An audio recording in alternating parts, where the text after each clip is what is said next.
There is a belief that some people share, including me, that when people are acquitted, innocent people, truly innocent people, slump and cry, and people are actually guilty, punch the air and go, yeah. And I was thinking about this when I was watching that Alec Baldwin trial the other day. Now, I'm not suggesting, I don't have any opinions as to his guilt or innocence. I haven't really followed the trial that much. But as you may know, the trial, the judge actually dismissed the charges, and she did it with prejudice. In other words, he can never be tried again. So why is that? And also, it relates a little bit to, we've been talking about the post office inquiry and disclosure and the duties of lawyers. That's all very related. So just in case you're not familiar with this, let me give you some background. Alec Baldwin is an actor, and he was filming a film called Dust, like an old Western. He was the star of the film, and he was also the producer. But there was a tragic accident, or incident, or crime on the set where somebody was actually shot, and shot dead. Now, the armourer, the person who was supposedly responsible for, maintaining gun safety on set, she has already been convicted and sentenced, because the issue was, how did a live round get onto a movie set where they were using real guns? Because they should have only been using either blanks for when they were, shooting and you wanted the effect, or you get what we call dummy rounds, which are inert rounds that look like real bullets, real cartridges, in that they've actually got the bullet bit. But they're for things like, sticking in your bandolier or showing you loading the gun. But somehow a live round was on shot, and Alec Baldwin was practicing a scene, and he shot one of the crew. So he himself was prosecuted, and he was prosecuted on two bases. The first was that as the producer of the film, he had an ultimate responsibility for health and safety on set. But he was also prosecuted for involuntary manslaughter on the ground that he was the person who, actually shot this woman. He pulled the trigger. Now, the charges relating to him being a producer, they were dismissed at quite an early stage in the proceedings. Somebody else on the film crew pleaded no contest. That's not actually a plea we have in this country, but in the States they have things called Alvin pleas, where you can actually say, well, I'm not admitting I did it, but I accept that the evidence is so overwhelming there's no point in me fighting this. So he pleaded, and he's received effectively a suspended sentence and 6 months probation. But they proceeded against Alec Baldwin just on the involuntary manslaughter charges. However, it transpired during the case that the prosecution had not disclosed some evidence. Somebody had walked into a police station or approached the investigators and said, I have a box of ammunition here, which I think, or I say, this is some of the ammunition that was used on that set. And you can look at it, because it was all about comparing, could you spot one of the dummy rounds versus a live round and things like that. But that was never disclosed to the defence. And they indeed only found out about it during the trial. So they raised an objection, and they said this is a failure of the prosecution's disclosure applications, and now a fair trial is no longer possible, because we could have used this, we could have investigated further into this, because obviously, the argument was it doesn't really matter because he's only been charged with pulling the trigger. But as one of the other prosecutors said, it's not for the prosecution to second guess what the defence might be. But anyway, so this was not disclosed. Now, it's got disclosure of unused material, as we call it in the UK. They actually, in the US, they call it Brady material after a particular case back in 1963. But the duty is the same as it is here. The prosecution are under an obligation to disclose to the defence any material that may either undermine the prosecution case or assist the defence, and they failed to do so. So they had what they call a voir dire. That's like a trial within a trial. So they send the jury home, and there was a debate between the prosecution and the defence in front of the judge alone as to what should be the effect of this non-disclosure. The prosecution case was, well, it doesn't make any difference. How could it possibly have helped them? They accepted that they hadn't disclosed this, but they said it was just accidental. There was a breakdown in the system. It transpired, though, they had actually recorded this material under a different case file number. So when they actually did the disclosure exercise, this just didn't appear. The defence, however, said, well, look, had we have known about this, our entire trial strategy might have been different. So the judge considered this, and there's a multi-part test. I mean, like I say, it's very similar to the situation here, which is, first of all, was evidence suppressed? Now, you don't have to show bad faith. You don't have to show that it was a deliberate suppression. You just have to show that the evidence that should have been disclosed was not. Although the defence actually put it quite high and said, we say this is deliberate non-disclosure. Although that wasn't strictly relevant, but you may as well, throw the kitchen sink. Then there's also, would this material either have been exculpatory, would it have, assisted the defence, or could it have been used to impeach a witness, to show that some other evidence, to challenge some other evidence from a prosecution witness.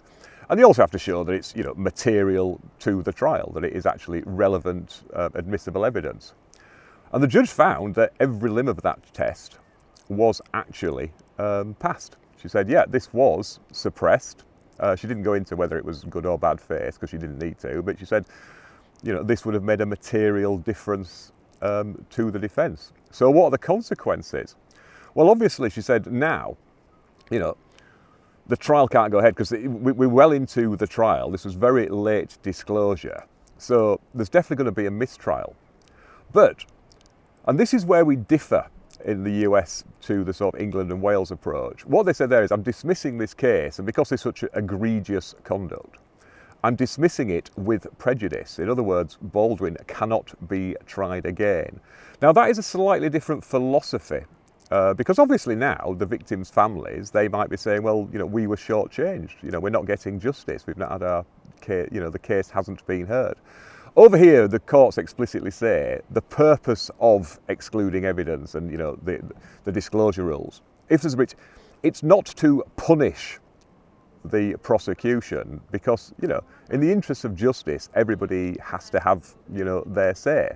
So the mere fact that the prosecution did something wrong, unless it's so egregious, like attempting to frame somebody they know is innocent, then generally speaking the prosecution are allowed another go. But it's just like, well, get it right this time, disclose everything, and we give the defence time to prepare.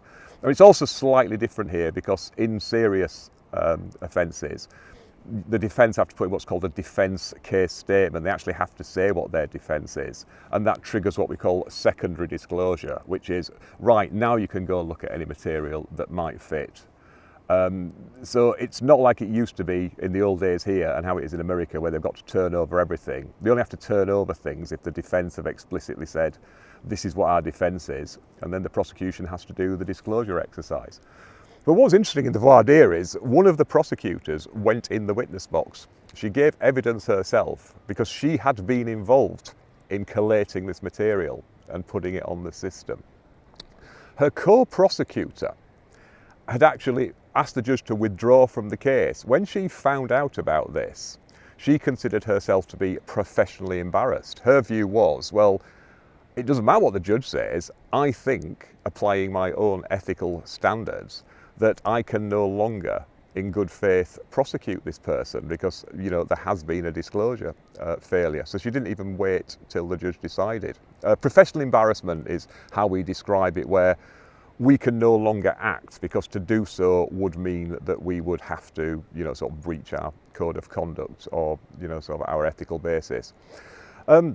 So yeah, she gave evidence, and it, all transpired. She had to admit that there'd been this monumental mistake. Again, she was saying it was just, incompetence, not bad faith. But, there were gasps in the courtroom where she said, well, yes, this material was filed under a different case number. So yeah, so the trial was, the case was dismissed, and Baldwin can never be tried again. But it brings up some interesting issues. I mean, first of all, you've got the rather unusual situation of a lawyer having to give evidence in a trial, albeit not before the jury. And this is a situation that's considered to be quite undesirable. Now, the way we work here generally used to be that barristers did the case and solicitors prepared the case. I always use the analogy that if a case is like a container ship, the solicitor is the ship's captain. They make sure everything's on board, everything's safely loaded, and they sail it halfway around the world. But then the barrister is like the harbour pilot. Just on the last bit, it's like, hey, this is where we're quite familiar with this bit, we'll just take over from here. Although as a matter of law, it's still the ship's captain's fault if we crash it, which I don't know if that still applies in the law. But now, of course, we have direct access, where we can run the cases ourselves. But we are specifically warned in the direct access guidance that it is very, very unwise to be involved in the evidence gathering stage of the proceedings.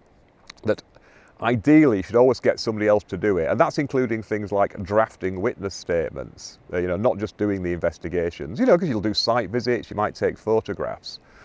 But the idea is, then if there is any challenge to the evidence, you're in the embarrassing situation that you're the lawyer, but you're also a witness. So the idea is to keep everything at arm's length there. So, we're generally told to avoid that. This happened in a case I was reading recently where it's the classic thing. This was a case over here, not a criminal case, but somebody was challenging a will, and in the middle of the trial, one of the witnesses said, yes, well, that's not me. My solicitor actually did all this, and they did the signatures, and they didn't tell me what was happening, and, they knew that this will had not been witnessed. Which made, this embarrassing for the solicitor, because it's like that's an accusation effectively of, dodgy conduct. So the poor old solicitor had to go in the witness box and effectively defend themselves, and luckily they were able to produce all the attendance notes showing that they had actually done everything properly. But again, let's say this is why we try to keep things at arm's length. But this just reminds me of all the post office stuff, because there've been massive disclosure failures there. So will there be any consequences? I mean, first of all, had those disclosure failures arisen during the trial, if people have found out about them, what might have happened? Would the prosecutions have been kicked? I mean, a lot depends on, how far it goes. But bear in mind, people had raised the defence that, Horizon doesn't work, and here's loads of evidence suggesting it doesn't. Then certainly, I think that would have been enough to, abort any trial that they were in the middle of and say, go away and, now you've been given this evidence. See what your defence is and maybe have a word with the prosecution and see if they really want to pursue this. But like I say, courts here are a lot more reluctant to actually punish, the prosecution by dismissing the case and saying you can never do it again. I mean, we don't really have a power to dismiss a case like that, because once a case is in the hands of the jury, only the jury can decide this. So if a judge just sort of said, I'm discontinuing these proceedings, they could do that before the trial, because I find there's no case to answer now in light of all this evidence. But if it's actually started, the judge has to direct the jury and say, I formally direct you to return a not guilty verdict. And like I've said before, I'm obviously curious if a jury ever said, well, no, we think he did it, so we're not going to do that. But that would have been the situation here. So there would have been a formal not guilty verdict recorded. And of course, once you've been acquitted, subject to the exceptions to the double jeopardy rules, you can't be tried again. But had this the post office stuff arisen during the trial, would it have been enough to abort the trials, or might the judge have just said, I'm just going to pause things here, go away and come back?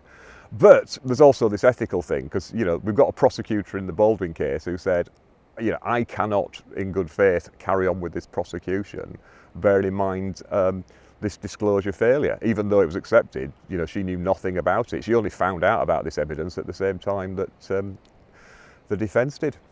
But anyway, so there you go. I thought you might, hopefully, as always, hope you found that vaguely interesting, vaguely useful, vaguely accurate. Where am I today? I'm up on the cliff tops between a bay called Porthtowan and a bay called Lushington, which is also the name of one of my favourite beers. And I am up for sponsorship to the brewery that makes that.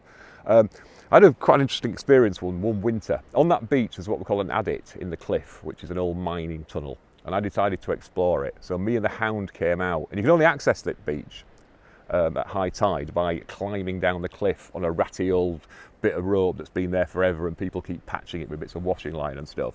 And I did the classic where I got to the bottom, explored the adit, you know, it was quite interesting. But then I couldn't get back up again, and the tide was in. So I had to put my bag on my head and wade round the headland, which actually went like shoulder deep in the end. I mean, the dog was loving it. She's just like bouncing off the rocks and swimming. And this was in December, so then I had to walk up onto the Porthtowan beach. And there's some guy on the beach just walking his dog. He goes, right, all right, what are you up to? Just taking the dog for a walk, like it was the most natural thing in the world to just wade out of the ocean with a dog. And then, of course, I was dripping wet through, and remembered I'd actually parked up on the top of this hill, so I had to do the mile round walk just to get back up here. But there you go, more anecdotes from Cornwall. Oh yeah, and I've got to stop forgetting this. If you did find that vaguely all that sort of thing, please consider liking, subscribing, sharing, and YouTube type things.